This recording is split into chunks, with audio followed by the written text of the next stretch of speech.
Capítulo 15. La noche del primer no. Las noches siguieron siendo peligrosas. Aunque Isabela hubiera tomado llaves y papeles, el cuerpo de Anaísa seguía siendo, a los ojos de Rodrigo, un territorio que le pertenecía. Una de esas noches, cuando la casa ya se había apagado, los pasos volvieron a sonar en el pasillo. Toc, toc, toc.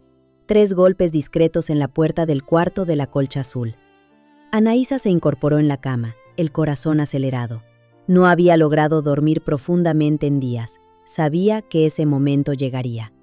Anaísa, Susurró la voz de Rodrigo. abre. Teresa, que dormía en un jergón en el suelo del mismo cuarto, una exageración que Isabela había impuesto, diciendo que la enferma necesitaba compañía, abrió los ojos de golpe. Se miraron. El miedo en los ojos de Anaísa era el de siempre, pero debajo, esta vez, había otra cosa, la memoria de las palabras de Isabela. No voy a permitir que te hagan daño sin que yo lo sepa. Teresa se levantó despacio. Yo abro, susurró. Anaísa la agarró del brazo. No, musitó. Él se va a enfadar. Ya está enfadado con todas, respondió Teresa en voz muy baja. Pero esta vez no va a encontrar la puerta sola. Caminó hasta la puerta. La abrió apenas, dejando que solo se viera su rostro. Rodrigo frunció el ceño al verla. Te dije que subiera a Anaísa, Dijo. no tú. Teresa tragó saliva. La muchacha está enferma, señor. Respondió. El médico dijo que necesita reposo, y ahora no es bueno que se fatigue. Rodrigo entrecerró los ojos. No estoy preguntando al médico. Replicó. Te estoy diciendo a ti que la llames. Intentó empujar la puerta.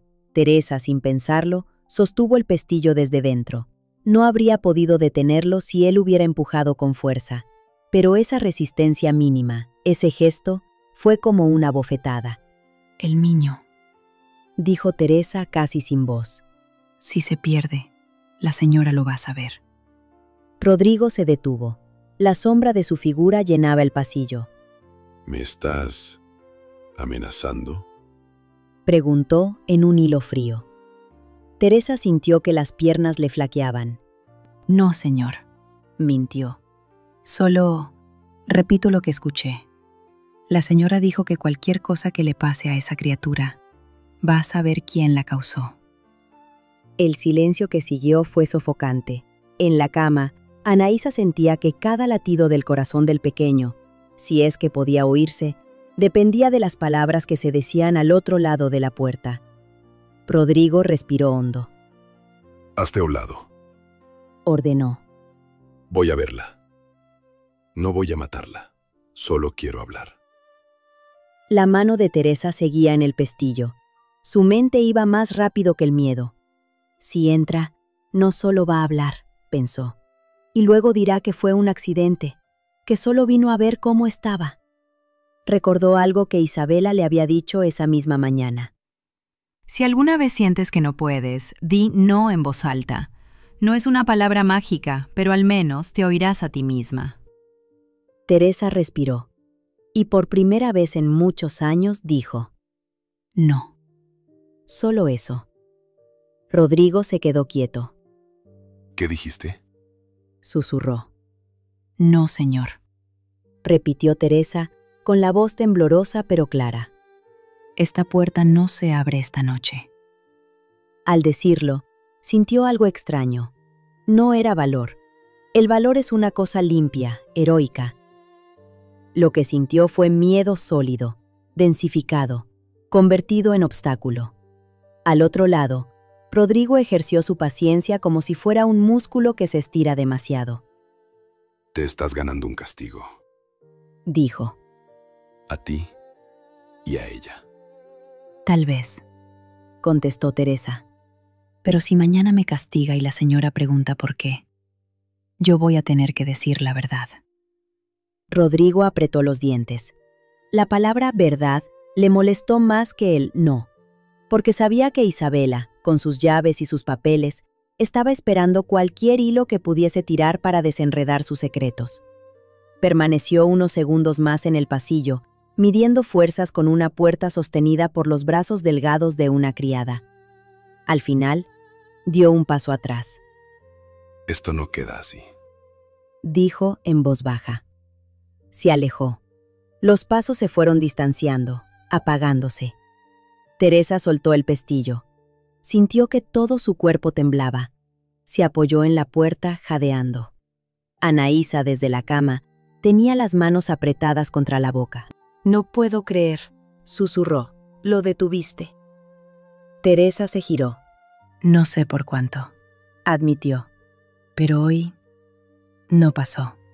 Se acercó a la cama. Anaísa la miraba como si estuviera viendo algo nuevo.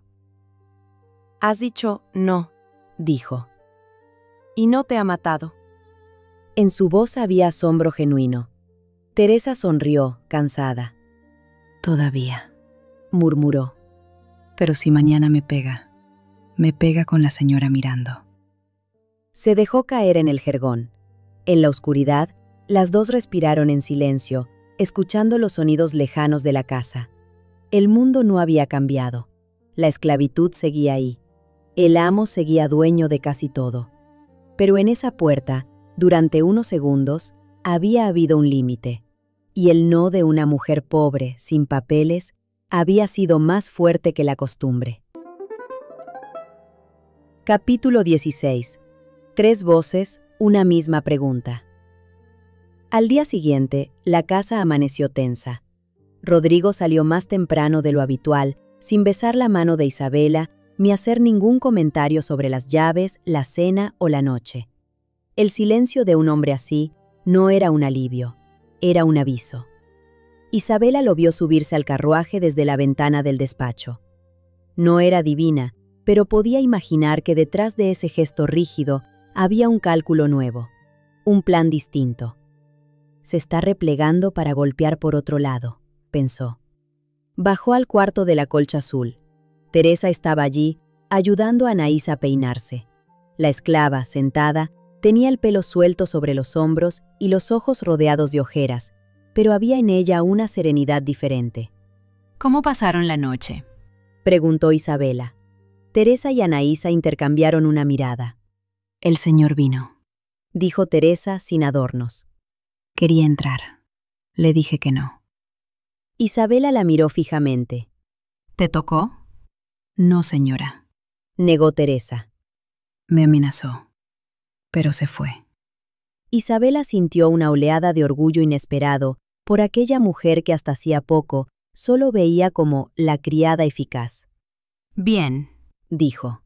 Hoy somos 3 las que sabemos que puede ser detenido. No siempre, no en todo, pero a veces. Se sentó en una silla, frente a la cama. Por primera vez, las 3 estaban juntas, sentadas casi a la misma altura. Tenemos que hablar claro, Dijo Isabela. porque esto ya no es solo aguantar, es decidir qué vamos a hacer. Anaísa se inquietó. ¿Hacer qué? Preguntó. Nosotras no decidimos nada. Hasta ayer. Replicó Isabela. Ayer Teresa decidió mantener una puerta cerrada, y tú decidiste no salir corriendo a abrirla. Y yo decidí no fingir que no sabía nada. Son decisiones pequeñas, sí, pero son nuestras. Teresa se pasó las manos por el delantal, nerviosa. ¿Qué opciones tenemos, señora? Preguntó. Usted tiene apellido. Yo tengo mis manos. Ella ni papeles tiene. El mundo allá afuera es igual que aquí adentro. Isabela se quedó pensando. No quería engañarlas con promesas vacías, Las opciones no son bonitas. admitió. La primera es no hacer nada, seguir como hasta ahora. Yo miro las llaves, tú escuchas detrás de las puertas, Anaísa se esconde en este cuarto hasta que el niño nazca, y confiamos en que Rodrigo se canse o se distraiga o no consiga mover fichas sin que lo paremos. Anaísa apretó los labios. Eso Dijo. sería seguir viviendo con miedo todos los días. Sí, Asintió Isabela. y es lo que hemos hecho hasta ahora. A eso lo llaman resignación. Guardó silencio un instante. La segunda Continuó. es huir. La palabra se quedó flotando en el aire.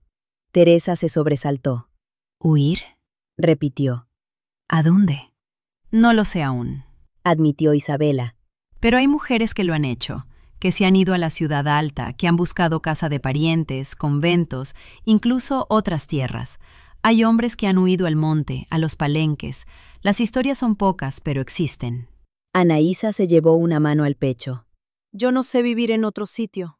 Confesó. No sé leer. No sé de mapas. Si salgo por esa puerta, cualquier hombre blanco puede reclamar que soy suya. Y si me atrapan, el castigo sería peor que todo lo que he visto aquí. Lo decía sin dramatismo. Era un cálculo simple. Isabela asintió. Por eso digo que no es una opción bonita. Reconoció. Huir con un embarazo, con 2 mujeres sin dinero, sería como lanzarse al mar sin saber nadar. Algunos flotan, otros se hunden. Teresa frunció el ceño. ¿Y la tercera? Preguntó. Isabela respiró hondo. La tercera es quedarnos y usar todo lo que tengamos para amarrar a Rodrigo dentro de la red de sus propias apariencias. Dijo. Él le teme al ridículo y al escándalo. Le teme a las leyes nuevas más que nosotros, porque pueden tocar su bolsillo.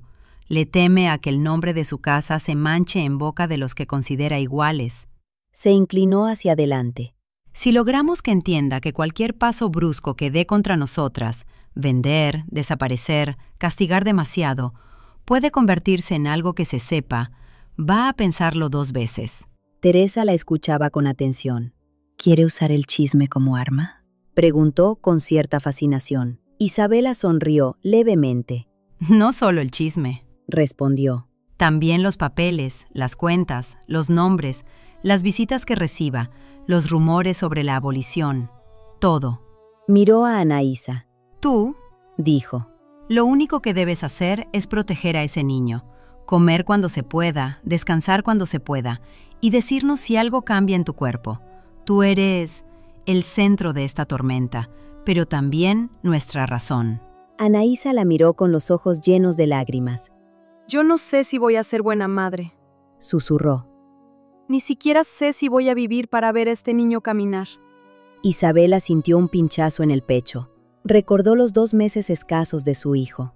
Ninguna sabe, Dijo con dulzura. ni las señoras ni las esclavas. Solo podemos intentarlo. Volvió la vista a Teresa. ¿Y tú? Añadió. Necesito que sigas oyendo todo, pero ya no para tragarlo en silencio, para traerlo aquí, a esta habitación. Lo que se diga en el despacho, en el puerto, en la mesa de los criados, lo que huela a peligro, me lo cuentas. Teresa asintió. Lo he hecho toda la vida. Dijo. Solo que antes me servía para tener miedo. A partir de ahora, será para algo más. Isabela esbozó una sonrisa triste. A partir de ahora, Repitió. cada vez que alguna de las 3 haga algo que parece pequeño, vamos a recordar que no lo es. Una palabra dicha a tiempo, una puerta cerrada, un papel guardado, pueden ser la diferencia entre la vida y la muerte, o entre ser solo víctimas y ser algo más. Se hizo un silencio. Desde fuera se oía el lejano pregón de un vendedor de pan, el trote de un caballo, una risa perdida. El mundo seguía girando. Dentro del cuarto, 3 mujeres, en distintos escalones de una sociedad injusta, se miraban por primera vez como aliadas. No les prometo libertad. Dijo Isabela con honestidad brutal. Sería una mentira, pero sí les prometo que no vamos a regalar nuestro sufrimiento. Cada gota, cada noche sin dormir, cada miedo, lo vamos a usar contra quienes nos lo causan. Teresa tragó saliva. Suena a guerra. Murmuró. Isabela inclinó la cabeza. Es una guerra que ellos empezaron hace mucho. Respondió. Nosotras, por ahora, solo vamos a dejar de venir al campo desarmadas. Anaísa se recostó en las almohadas. Llevó las manos al vientre. Si este niño nace, Dijo muy bajito. quiero que un día sepa que no vino al mundo solo para repetir la misma historia. Teresa posó su mano sobre la de ella. Isabela las miró a ambas. Entonces, empecemos a escribir otra, Dijo. aunque apenas sean las primeras líneas. Afuera, el cielo del Caribe se abría en una luz intensa. La ciudad seguía sin saber que en una casa de la calle del puerto, 3 mujeres sin voz legal habían comenzado, en silencio, una revolución íntima. No saldría en los periódicos, No tendría discursos ni banderas, pero se contaría, algún día, en susurros, la historia de la casa donde la señora, la criada libre y la esclava embarazada se atrevieron a decir que no y a preguntarse qué sí querían ser. Y a veces, las revoluciones más hondas empiezan así, en un cuarto pequeño, con 3 voces bajitas y una pregunta compartida. Capítulo 17. Noticias que llegan en barco.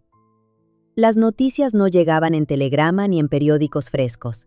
Llegaban en boca de marineros, dobladas en cartas arrugadas, mezcladas con humo de tabaco y olor a ron.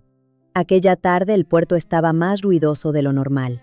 Teresa, que había ido a comprar pescado por orden de la cocinera, escuchó fragmentos de conversación mientras hacía la fila.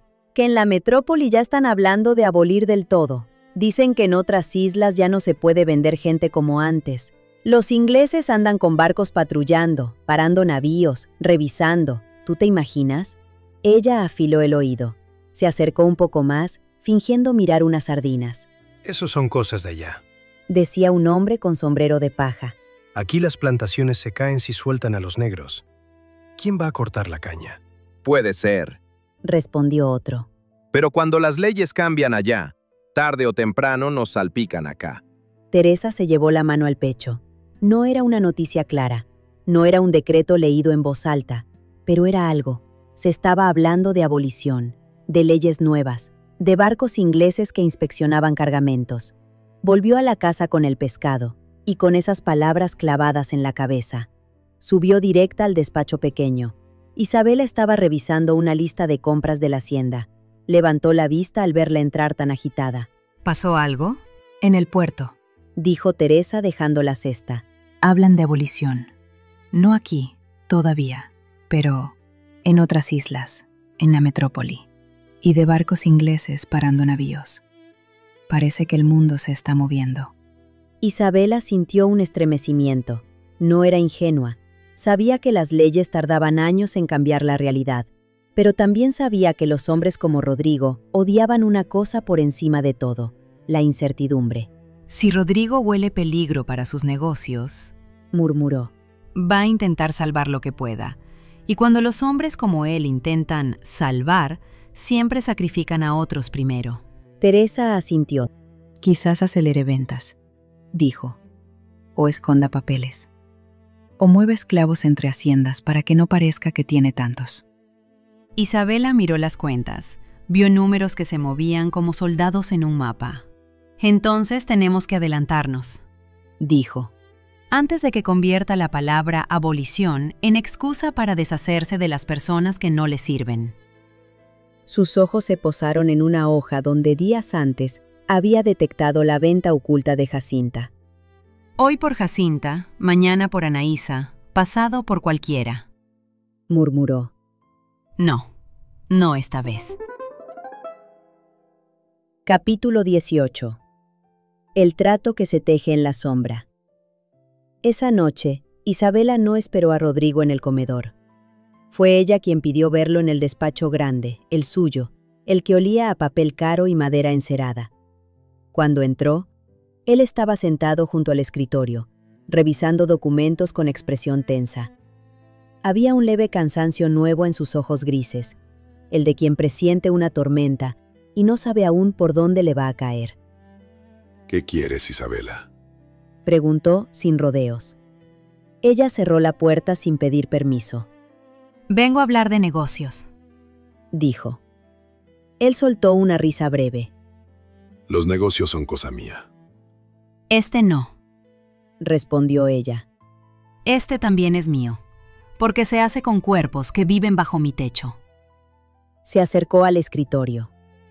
Sé que vendiste a Jacinta sin avisarme, dijo, dejando caer sobre la madera la copia de la hoja de cuentas. Y sé que pensabas entregarla en 2 semanas. Rodrigo frunció el ceño al ver su propia letra. No necesito pedirte permiso para vender a una esclava, replicó. No te pido permiso, respondió Isabela. Te aviso que no la vas a vender. Él la miró incrédulo. ¿Y cómo piensas impedirlo?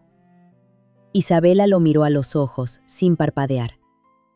Con lo único que te importa más que el dinero. Dijo. Tu nombre. Sacó otro papel del bolsillo. He escrito una carta. Añadió. Una carta que puedo mandar a la metrópoli con el próximo barco, dirigida a un primo lejano de mi madre que trabaja en una oficina donde, últimamente, les interesa mucho quedar como defensores de la humanidad. En esa carta, explico cómo uno de los comerciantes más importantes de esta ciudad sigue comprando y vendiendo personas, aun cuando la metrópoli empieza a hablar de abolición. Detallo nombres, fechas, cantidades. No me faltan datos. Llevo semanas leyendo tus cuentas. Rodrigo palideció un poco. Estás delatándote a ti misma. Dijo con frialdad. Si tú firmas eso, también manchas tu nombre. Isabela sonrió, triste. Yo ya estoy manchada. Respondió. Soy la esposa que todos compadecen y comentan en voz baja. Pero tú todavía tienes una fachada de hombre respetable, progresista, que se viste bien para la misa. A ti sí te importa mucho lo que digan en la metrópoli, tus licencias, tus permisos, tus cargamentos legales. Se acercó un paso más. La carta no ha salido todavía, añadió. Está en manos de una persona de confianza. No sé si la conoces. Una mujer que ha oído muchas cosas en esta casa. Rodrigo apretó los labios. Teresa. Dijo, casi escupiendo el nombre.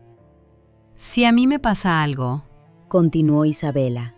Si a Anaísa le pasa algo, si Jacinta desaparece, si cualquier esclavo de esta casa es vendido sin mi firma, esa carta se va. Con copia, por si se pierde.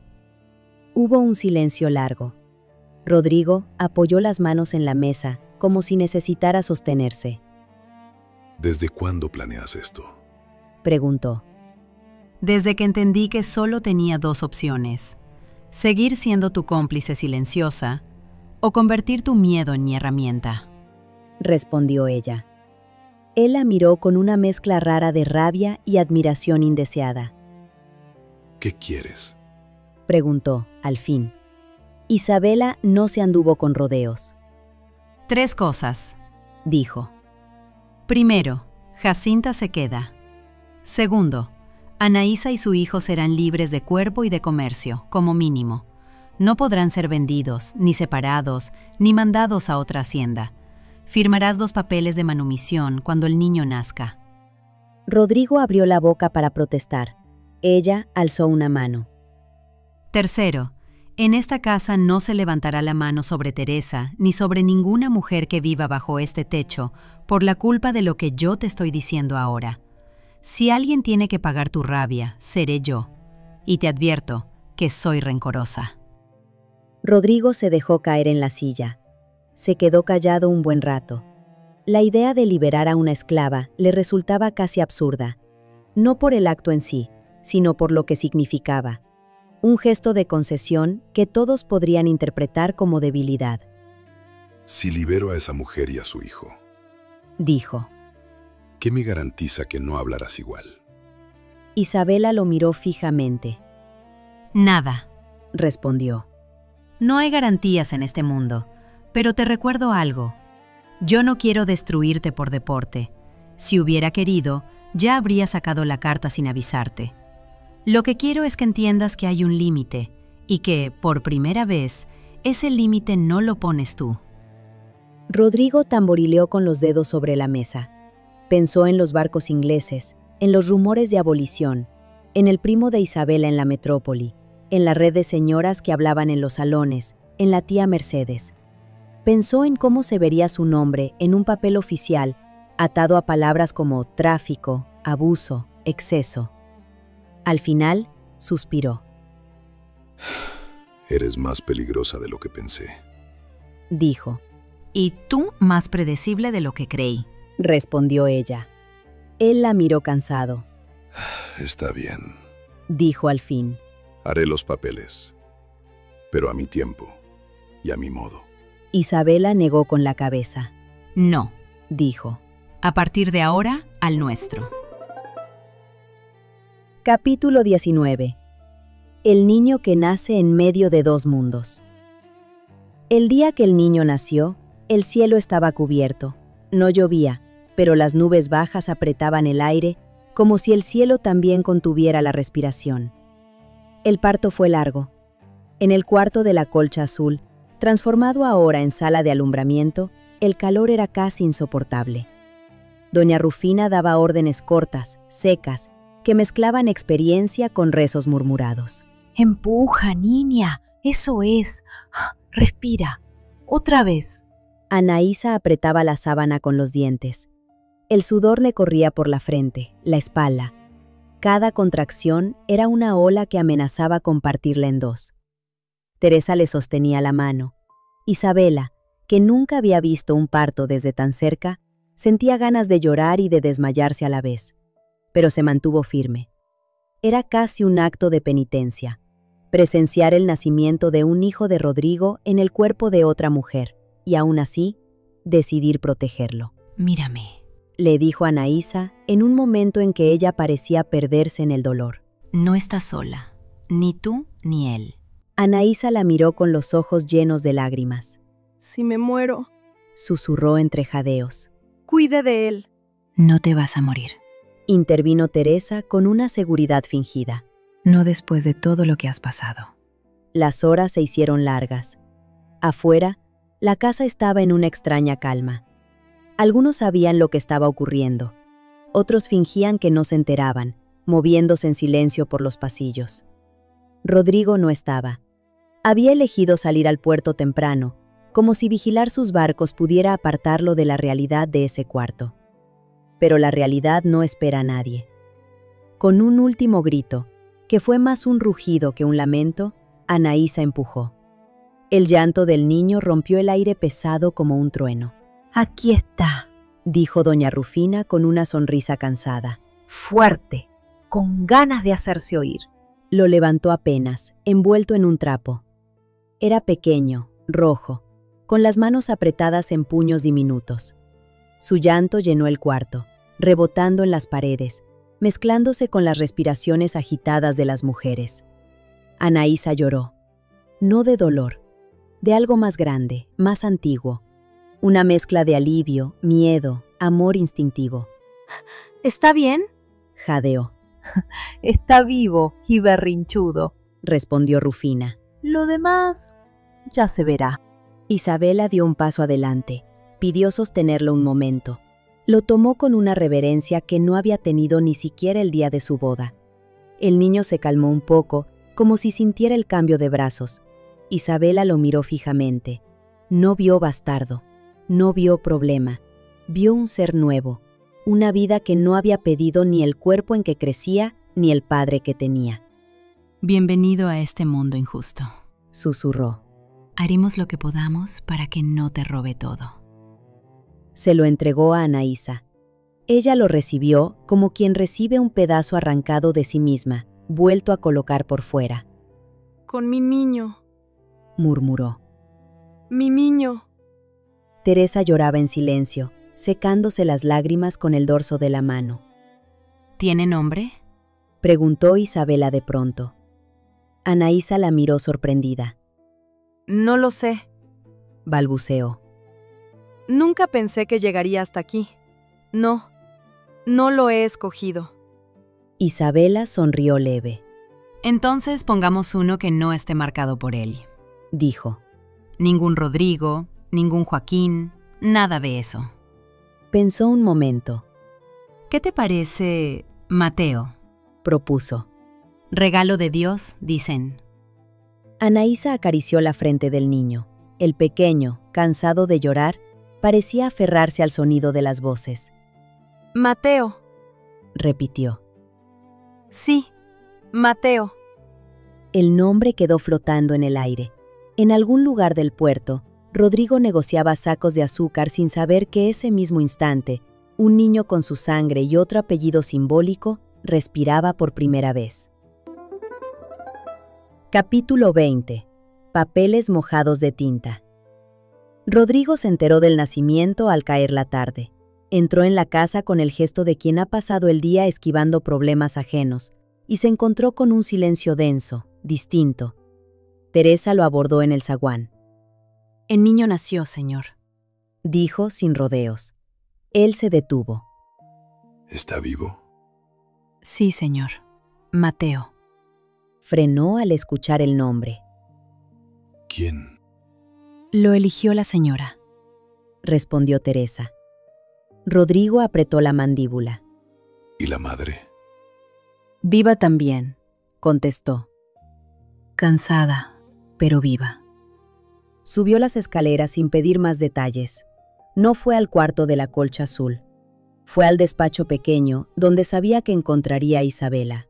Ella estaba allí, como si lo hubiera previsto, con una vela encendida y varios papeles extendidos sobre la mesa. Ha nacido. Dijo él sin saludar.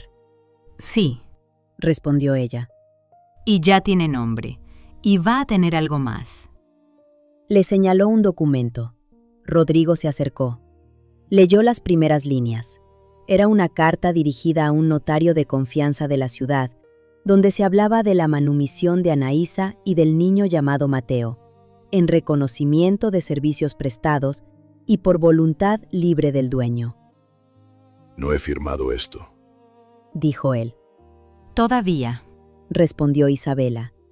pero lo harás. Él levantó la vista. ¿Y si no lo hago, mandarás la famosa carta? Isabela se encogió de hombros. No solo eso. Dijo. Hablaré. En la iglesia, en casa de mi tía, en las reuniones de señoras. Contaré cómo se trata a las mujeres y a los niños en esta casa. Y en tiempos de rumores de abolición, eso pesa. Nadie quiere estar del lado equivocado cuando las leyes cambian. Rodrigo se acercó más. ¿De verdad estás dispuesta a arrastrar tu vida en el barro conmigo? Preguntó. ¿A vivir en medio de un escándalo? Isabela lo miró con una claridad nueva. Ya vivo en medio de un escándalo, Rodrigo. Dijo. Solo que hasta ahora, el escándalo ocurría puertas adentro, en la cama, en la cocina, en los cuartos donde nadie miraba. Si el mundo tiene que ver un poco de lo que nos ha destrozado, que lo vea. Hubo un silencio. Rodrigo tomó la pluma. Durante unos segundos, la sostuvo sin moverse, como si llevarla hasta el papel fuera más pesado que levantar un barril. Al final, firmó. La tinta dejó su nombre negro debajo de las palabras «Concedo libertad». Isabela sintió un temblor. No por la generosidad de él, que no existía, sino por lo que ese papel representaba. Un punto de no retorno. Quiero copia. Dijo. Una para el notario, otra para mí, otra para ella. Rodrigo rió sarcástico. ¿Para qué quiere una esclava libre un papel? ¿Sabe leer? Todavía no, Respondió Isabela. pero alguien puede leérselo. Y algún día puede enseñárselo a su hijo, para que sepa que no nació del todo encadenado. Rodrigo se metió la copia original en el bolsillo. No pienses que esto te hace dueña de mí. Advirtió. No quiero ser dueña de nadie. Replicó ella. Solo está intentando dejar de ser propiedad. Capítulo 21. La partida. La libertad no llegó en forma de fiesta ni de discurso. Llegó una mañana gris en la que un notario vino a la casa con sus gafas redondas, su maletín y su voz monótona a leer un papel frente a 3 mujeres y un niño. Por medio de la presente, yo, don Rodrigo Villaseñor, Empezó, leyendo en el patio interior, donde la luz caía suave. declaro libre a la esclava de nombre Anaísa, de edad aproximada 20 y tantos años, y a su hijo Mateo, recién nacido, renunciando a todo derecho de propiedad sobre sus personas. Las palabras seguían, largas, enredadas en fórmulas legales. Anaísa no entendía cada término, pero entendía el gesto de Teresa que apretaba su mano. Entendía la mirada de Isabela, firme. Entendía el peso de Mateo, dormido en su regazo. Cuando el notario terminó, le pidió a Rodrigo que firmara de nuevo delante de él. El amo lo hizo, frunciendo apenas los labios. Y ahora, dijo el notario, consta que estas personas dejan de figurar en la lista de bienes de la hacienda. Teresa soltó un suspiro que ni sabía que estaba conteniendo. Isabela miró a Anaísa. No eres mía, Le dijo. ni de él, ni de nadie. A partir de hoy, lo que hagas con tu vida será tan libre como lo permita este mundo torcido, pero será tuya. Anaísa sintió una mezcla vertiginosa de vértigo y alivio. ¿Y qué hago ahora? Preguntó casi con miedo. La pregunta no era retórica. Nunca había tenido que decidir qué hacer con su propia vida. Isabela respiró hondo. Había pensado en esto. Mi tía Mercedes conoce gente en la ciudad alta. Dijo. Una familia que busca a quien les ayude en una pequeña pensión, un lugar donde llegan viajeros. No será fácil, pero no serás mercancía. Y allí, Mateo podrá crecer sin que nadie le recuerde todos los días de quién es hijo. Teresa intervino, con un atrevimiento nuevo. Yo puedo acompañarla unos días, Dijo. para que no llegue sola. Después regreso. Alguien tiene que seguir escuchando en esta casa. Isabela sonrió, leve. Me parece justo. Respondió. Anaísa miró a la señora. No sé cómo agradecerle. Dijo. A usted. Y a ti. Añadió mirando a Teresa. Isabela negó con la cabeza. No me agradezcas demasiado. Dijo. No debería hacer falta que una señora decida si otra mujer merece ser libre. Eso es parte de la injusticia. Pero ya que así está armado el mundo, al menos intento inclinar la balanza un poco. Se acercó al niño. Le acarició la mejilla. Quiero que, si algún día vuelves por esta casa, Le susurró, más a él que a la madre. No sea como esclavo, ni como sirviente, ni como sombra. Si vuelves, que sea como hombre que viene a mirar de frente lo que le hicieron a las mujeres que lo trajeron al mundo. Anaísa se levantó, con el niño en brazos. No llevaba grilletes, pero sí una pequeña bolsa de tela con unas pocas cosas. Ropa, un pañuelo, un pan envuelto, un poco de dinero que Isabela le había entregado en secreto. En la puerta se detuvo. Volvió la vista al patio, a la cocina, al cuarto de la colcha azul. Todo lo que había pasado allí se quedaba detrás, y al mismo tiempo se iba con ella, tatuado en la memoria. gracias. Dijo, sin saber qué más añadir. Isabela asintió. Teresa se colocó a su lado, lista para acompañarla hasta la nueva casa. Rodrigo observaba desde lejos, en el umbral de su despacho. No dijo nada, pero en lo más hondo, sentía que un hilo que lo ataba a su propia forma de dominar el mundo se había aflojado. No por bondad, por miedo. Y el miedo, cuando se instala en un hombre acostumbrado a mandar, lo vuelve más peligroso, pero también más fácil de predecir. Epílogo. Voces que llegan al presente. Muchos años después, en una ciudad que ya no olía a esclavitud abierta, sino a gasolina y café, una mujer de piel dorada y ojos negros se sentó frente a un micrófono. Tenía el cabello recogido y las manos firmes. Del otro lado, alguien ajustó el volumen. Cuando quieras, empieza a contar, dijo una voz. Ella respiró hondo. Miró una hoja de papel llena de notas, nombres, fechas. Esta no es solo la historia de 3 mujeres del siglo XIX. Empezó. Es la historia de cómo, en una casa de puerto, una señora blanca, una criada pobre y una esclava negra entendieron que, aunque no podían cambiar todas las leyes, sí podían cambiar lo que pasaba detrás de una puerta. Su voz era clara, cálida. La esclava se llamaba Anaísa. Continuó. La señora, Isabela. La criada, Teresa. Y el niño que nació de todo ese dolor se llamó Mateo. Hizo una pausa breve. Sonrió, apenas. Yo soy nieta de Mateo. Dijo. Y si hoy estoy aquí, contándoles esto con mi propia voz, es porque hubo mujeres que se atrevieron a decir no, cuando el mundo entero les había enseñado a callar. El ruido lejano de la ciudad se mezclaba con su narración. En mi familia, Siguió. la historia de la casa de la calle del puerto se ha contado siempre en susurros. Se decía que hubo una señora que escondió papeles para evitar ventas, una criada que escuchó detrás de las puertas y una esclava que cruzó la ciudad con un niño en brazos, sin saber si la libertad iba a ser mejor que la jaula, pero decidida a no volver atrás. Sus dedos tocaron el papel, como si acariciaran nombres. Hoy, cuando hablamos de abusos de poder, de hombres que se creen dueños de los cuerpos ajenos, pareciera que son temas nuevos. No lo son. Lo que sí es nuevo es que tengamos micrófonos, cámaras, leyes, a veces, que nos escuchan. Pero la raíz viene de lejos. Inspiró otra vez. Por eso les pido algo. Dijo. Cuando terminen de escuchar esta historia, piensen en las Anaísas, las Teresas y las Isabelas que conocen hoy.